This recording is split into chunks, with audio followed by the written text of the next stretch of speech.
I've been getting a lot of notifications or a lot of suggestions from YouTube in regards to bug out bags, loadouts, and all of that good stuff. And I gotta tell you that a lot of times when I see that, and granted, there are some videos that have been recommended there are a bit old. You remember those days where everything was about a bug out bag, where everything was about just unloading what is in my bug out bag and what is my gear, what am I carrying, 2 is 1, 1 is none, redundancy. Remember those days? Yeah. Well, I've been getting a lot of those notifications and a lot of those videos. At least to my experience, are being pushed out more now, at least to me. And I want to throw a word of caution to everybody. I want to throw a word of caution because in those videos, based on my very limited experience I spent my entire pretty much adult life out there, but I have very limited experience. You have to take everything with a grain of salt. And when we come to bags in general, the first huge mistake that I see people make is the bag itself. And I mentioned this in other videos. They go and they get the most cheap bag possible because that's what they can afford. And it's like, okay, so now you're gonna get a bag that is cheap as hell, and you're gonna throw $1,000 of gear in there in a $10 bag. Power outages, camping, work on the go. Opus keeps you connected at home and outdoors. With clean, reliable energy, Opus powers freedom. Opus, the choice of the frontier preppers. That makes no sense to me, but hey, that's the first issue that I see. The other thing is, you have to have 5 ways to create fire. A ferrocerium rod, a match, a torch, a magnifying glass, fling steel. I mean, it gets to the point that bags are weighing 40, 50, 70, 80 pounds. They can barely carry it. They are so massive that when you look at it, you get an immediate back pain. Is that what you're going for? Listen, I'm not gonna come here and say, the rule of go bag or bug out bag is I don't know, what is it, 20% of your body weight, and if you weigh 200 pounds, a 40-pound bag is good enough. The lighter that you can go, the easy that you're gonna move. This is a concept that people keep getting it wrong. After a lifetime out there, not in the training facilities, no, real world, in the Everglades in Florida, in the wilderness of Alaska, the lighter you are, the easier it's going to be on your body. The lighter you are, the easier it's going to be on your body. If you're going to spend money, the first thing you're going to spend money on, or you should spend money on, is on a good pack. If that cheap pack breaks, all those hundreds of dollars that you invested, loss. Remember what I always say, you got to start with a good foundation. The idea of, this is my pack and I'm going to run with it. I will never tell anybody, run with 40 pounds on your back. Never. I will never tell you to run with 20 pounds on your back. Never. That is a recipe for disaster. A recipe for disaster. You twist your ankle, you break your leg, you fall, you trip, whatever happens, you get into an accident because you wanted to run. This is not a movie. This is something that I have seen so many comments in regards to that. Oh, how long can you run with that? You know what my answer is? Nowhere. I'm not running anywhere. I am walking and making sure that I have a steady footing. Making sure that I'm not going to trip. Because too many times I have been up there where there's no cell phone reception, when there's nobody around me, where if I need help, I will have to pray SOS in a satellite device, and I will have to pay the bill. I don't need to get into that predicament because of recklessness, because of people not having the right mindset. You do not run. That idea comes from movies. You do not run. You walk. And you make sure that your step is strong. How many people are falling out there in the bush, in the hunt or whatever, by just walking? I have fall. Thank goodness I wasn't running, because if I was running, it would have been worse. Imagine now having all of that gear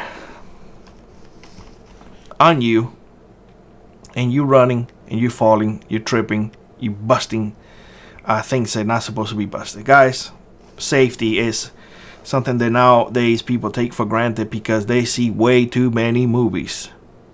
They lack real life experience, or they go back in their minds thinking that they're still 18 years old and they're still going through basic training. You're not 18 years old, and you're definitely not going through basic training, because I have yet to meet one person, and I know quite a few folks who have gone through basic training, but I have yet to meet one who has said to me, basic training was awesome. Any of you who have gone through basic training, can you say to me with a straight face, basic training was the best time of my life? Most likely, 100% of you will say, basic training suck. Suck. Yeah. Guys, just keep it real. Keep it real. So, when it comes to pegs, weight is an issue that I've been seeing. The back itself is an issue that I have been seeing. The 50 things to do one thing is also an issue. I understand that everybody's concerned about making fire. I understand that everybody's concerned about filtering water. I understand all of that. But how much can you carry? You know how many times? Because this right here, this one is my winter bag. Obviously, it's a little bigger than my spring, summer, and autumn. All of that comprising 4 months. It's a lot bigger because I have more bulky stuff in there. Because if you follow my channel, I have told you all that I don't particularly like having those the other gloves, the big gloves. I like this one's better, that I can have more maneuverability, if you will. So I have bulky stuff in there. That's all it is. And those, of course, because I have more bulky stuff, it's going to weigh a little bit more. But if you look at that bag, and if you want to zoom in, go ahead, zoom in. 22 pounds with water and everything. This one right here, and I weighed it before I did this video, 15 pounds. This is actually fully loaded. Fully loaded. It has an extra magazine for my KS-47. It has the shotgun shell for my 410. It has 100 rounds of 22. It has water. It has food. Everything. This one, on the other hand, only has about 100 rounds. Oh yeah, and right here too, an extra magazine for my Springfield XDM 9mm. This one does have a magazine for my XDM, and it has 100 rounds of 22. Mainly because there's really no large game hunting in wintertime. At least not in my area. So why am I going to be carrying extra? If all I'm doing is for the purpose of hunting and getting food, you see what I'm saying? So that's another thing. It's like, you getting a bug out bag, but what is the purpose of that bug out bag? What is, to get out of Dutch. To go where? To do what? Probably some people will be like, Billy, you're getting too excited. I'm not getting excited. I'm just, first of all, this is the way I talk. That's just to begin with. And second is like, how many more times are you going to just continue to accept these huge mistakes? Because they're huge mistakes. Just because you have a bag with 1,000 things inside does not mean that those 1,000 things are useful. Most likely it's just extra weight that you don't need to have. My son's bag, 14 pounds. It weighs that much right now because it has a few extra stuff for wintertime. Because instead of having 2 bags like I have, because I carry extra stuff because he's always with me, just in case, he just have for himself in there. That's it. When winter time hits us and we have to go out to get food, like bird hunting, small game, and whatnot, we have to take our snow pants. We have to take our winter boots, heavy duty winter boots. We have to take good jackets. We have to take the beanies and all of that nonsense. There's no need for us to have it in our packs. The only things that I have here extra is those gloves that I showed you all the other day from Costco. Because I wear these gloves more than anything else. My son, on the other hand, wears them all the time, so he will have it with him. Hence the fact that his bag weighs a lot less than mine. His bag already has his 22 ammo in there. If we are hunting large game, he don't even carry ammo in there because the ammo will be in the buttstock of the rifle. Because that's another thing. How much ammo do you need? Oh, Billy, you need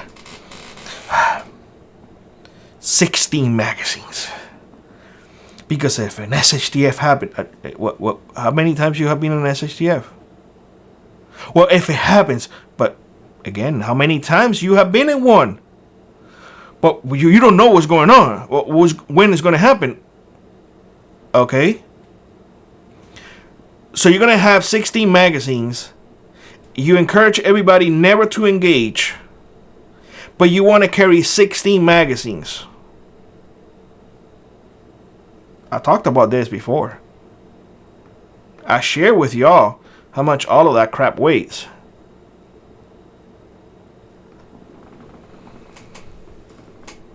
That's why I always say, like, I don't have bug out bags or anything. I got my bags have a purpose to provide me with food. And I have the things in there that I absolutely and 100% need. If I don't need it or is too redundant, I don't need to have it in there. I cannot afford to have it in there. Plain and simple. I am not 18 years old. I am not in the 100% physical condition that everybody claims to be. At least I'm truthful on that. And I don't need to have more back pain than the ones that I deal with every single freaking day. So yeah, during summertime, this is what I carry. I told you all that I was switching to the KS47, and I have been using the Savage Model 42. The Savage Model 42 is a takedown. Look, it can fit in here. It can fit in here. So even if I had to carry, I could just throw it and that's it. My son uses his 22. It's a takedown as well. He can take it down and strap it to his backpack if need be. And he carries his Savage Scout 308. Guys, keep it simple. Simplify things. You know, one last thing that I want to share with y'all is when you hear that you need to have your winter gear ready and you need to have it on you. All right, so let me grab one down here because I have him. Ugh. My back is hurting. This is a wool blanket. Everybody likes wool blankets. They're itchy. They are heavy. And they're itchy. But everybody, get a wool blanket. Get a wool blanket. Okay. Get a wool blanket. This is a wool blanket. I don't know what the hell you're going to be doing with a wool blanket at 20 below. But get a wool blanket. This is a sleeping bag.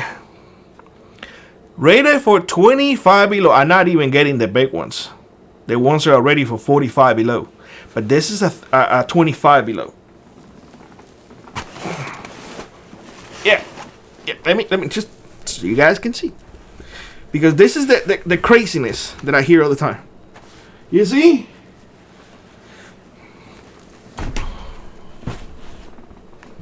Winter gear is extremely heavy, extremely bulky.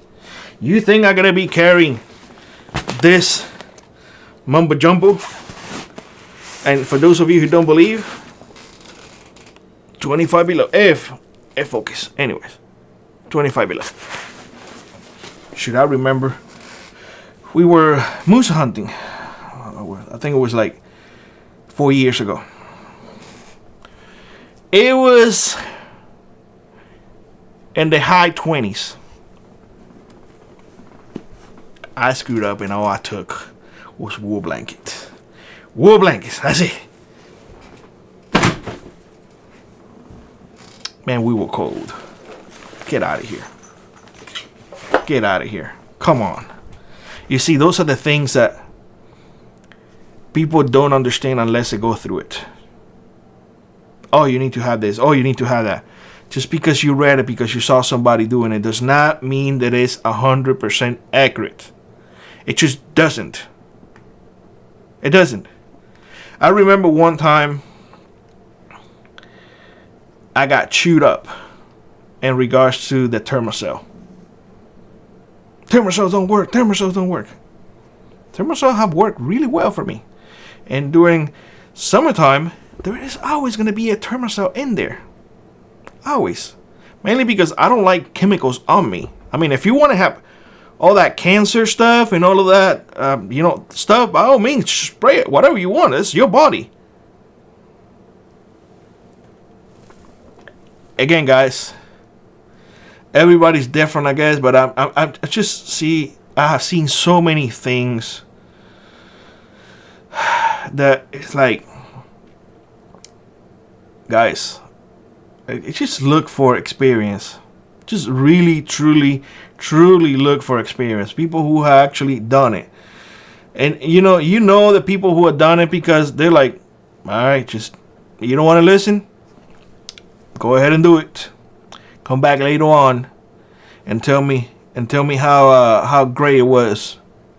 You don't want to believe in that a moose is hard to deal with, that they're uncomfortable. Go ahead and do it. Once you do it, you will see. Oh, you don't want to believe me that being in the middle of nowhere is scary as hell, because when you see yourself with no cell phone reception, that you see yourself by yourself, surrounded with wildlife that want to eat you, you don't get a little tingling the back of your neck. That's because you have not done it. Again, I don't want to bash on anybody. I don't want to discourage anybody from being prepared. But I want to encourage everybody, every single body, to start paying more attention on things. Ask the questions. Ask them. Put it in the comment sections. Hey, why is the purpose of you using this? Why, Billy, you keep saying that a 22 should be a rifle that every prepper needs to have? Why is that? Anyway, guys, I'll let you be. Thank you all for listening today.